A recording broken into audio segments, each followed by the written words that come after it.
दिपो सर्वथा नेने कंपो तैसा स्थिर बुद्धी स्वरूप योगयुक्ता। निवाऱ्याचा दिवा जसा शांत असतो, कंप पावत नाही, डळमळत नाही, तसं माझी वृत्ती तुमच्या चरणी शांत असावी. म्हणजेच मन भगवंताच्या चरणी लागावं. भगवंताच्या चरणी मन लागल्यानंतर खऱ्या अर्थानं आपणाला आत्यंतिक दुःखाची निवृत्ती आणि सर्व सुखाची प्राप्ती होते.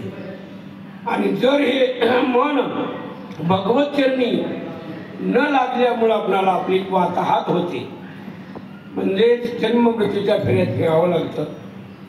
म्हणूनच गोरखनाथांनी उन्हाळ्याच्या दिवसात असंच भूक लागल्यानंतर एक शेतकरी असताना दिसला, काबाड कष्ट करून बैल झाडाखाली बांधून बसलेला आहे. त्याच्याकडे गेले आणि म्हणाले, बाबा अरे तुझ्याकडे काही भोजनाची व्यवस्था होईल का? हो आहे म्हणे. जेवायचं असलं तर म्हणजे साधू बाबा आहे म्हणे जेवायचं. त्यांना जेवण्यासाठी व्यवस्था केली, पाणी प्यायला दिलं.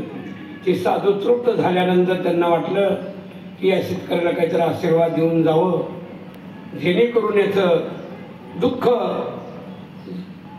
नाहीच व्हावं, सुख प्राप्त झालं पाहिजे, देव प्राप्त झाला पाहिजे, मन चिंतनात लागलं पाहिजे, यासाठी आशीर्वाद द्यावा. म्हणून ते म्हणतात, शेतकरी भाऊ काहीतरी मला मागून घे, मी प्रसन्न झालो बाबा, तुम्हाला खाऊ पिऊ घातलंस, जेवायला दिलं, पाणी प्यायला दिलं. शेतकरी थोडा अडभंगत असल्यामुळे तो म्हणाला, आज साधू बाबा म्हणजे तुम्ही माझ्याकडून मागून जेवण केलं, पाणी पिलं, आणि तुम्ही मला काय देणार?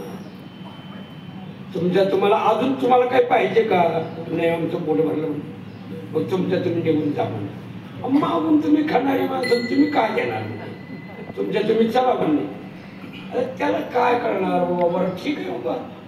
त्याला वाटत आहे की आपणच देणार आहे, ती मागणारी, ती मागणारी काय येते. ठीक आहे बाबा, मागून सुद्धा पण याचं कल्याणच करावं. ती साधू होते, त्या साधूने त्याला म्हणाले, बरं ठीक आहे बाबा, मी मागणारा राहून तू देणारा हवा असं वाटते ना तुला? आता भाकर पाणी वगैरे काय तृप्ती झालेली आहे, पण मीच मागतो म्हणजे तुलाच काय मागायचं तर मागून घ्या म्हणता. ठीक आहे, मीच मागतो बा, तू नका मागणार. शास्त्राचा दंडक आहे की तनु मनुजी विचरणाची लागावे, अगरवता करावे दास्य सकळ, मग अपेक्षित जे आपुले तेही सांगती पुसले, जेणे अंतर नको दिले संकल्पाने. पुसल्यानंतर सांगावं आणि तो पुसावा असं मला वाटत होतं, पण तसा तू घ्यायला तयार नाहीस ना. ठीक आहे, म्हणजे मीच असणारा मागणारा होतो, पण तुझं कल्याणच करून जाणार. त्या साधूनी विचार केलेला आहे.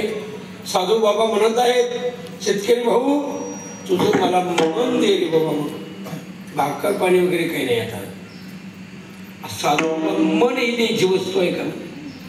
द्यायचं कसं म्हणले? बैल दोन रोज आठवड्याभर मागा म्हणले, मी देईन तुम्हाला कामाला. कोण मागा देईन काय? अरे बाबा तू बैल देतो म्हणतोस ना, बैल मला दिल्यानंतर ते माझ्या शेतातलं काम करणार. तसं मग माझं काम तुझ्या मनाने केलं की मला दिल्यासारखं आहे की तुझं मन. तुझं मन चित्त द्यायची वस्तू नाही, मान्य आहे म्हणले, पण ते मी सांगल ते काम तुझ्या मनाने केलं ते मन मला दिल्यासारखं आहे. आणि मनानं काय काम करायला येते? मनानं काम करायला यासारखं सांगतो तुला बाबा म्हणले. मग करतो म्हणजे दिलं तुम्हाला मन म्हणले. ठीक आहे, आता मला मन देऊन टाकलंच तू, चित्त मन मला दिलंच तू, तर मग त्या मनाला तुझ्या त्या चित्ताला मी काम सांगतो. त्याला ओंकाराचं चिंतन करायला सांगितलं. देवाच्या नामाचं सारखं मनानं चिंतन करायचं. मलाच मन दिल्यासारखं आहे, तुझ्या जवळ राहू दे, परंतु माझं काम केल्यावर मला दिल्यासारखं आहे ते. अशा पद्धतीनं त्याला युक्ती करून त्याला ते शिकवल्या गेलं आणि चिंतनामध्ये त्याला रम्मान करून साधू बाबा निघून गेले. पण जाता जाता सांगितलं, तुझं जे हे मन आहे ते मला दिलं, चित्त मला दिलं, तुझं काम करत जा, फळं वगैरे काही काम बैल चार काय कर, पण या मनानं मी सांगितलेलं काम सारखं करत जा, देवाचं चिंतन करत जा. आणि कधी कधी तुझ्या मनाला विशेष काहीतरी करावं वाटतच असते. मन हे काही साधारण नाही, चंचल असणार असतं. याला काही काही विशेष करावं वाटतंय. त्यावेळेस तू काय करी जा, त्या मनाच्या विरुद्ध करायचं. आणि काय करायचं तर मी सांगितलेलंच करायचं. चिंतन सारखं देवाचं चिंतन मनानं करायचं.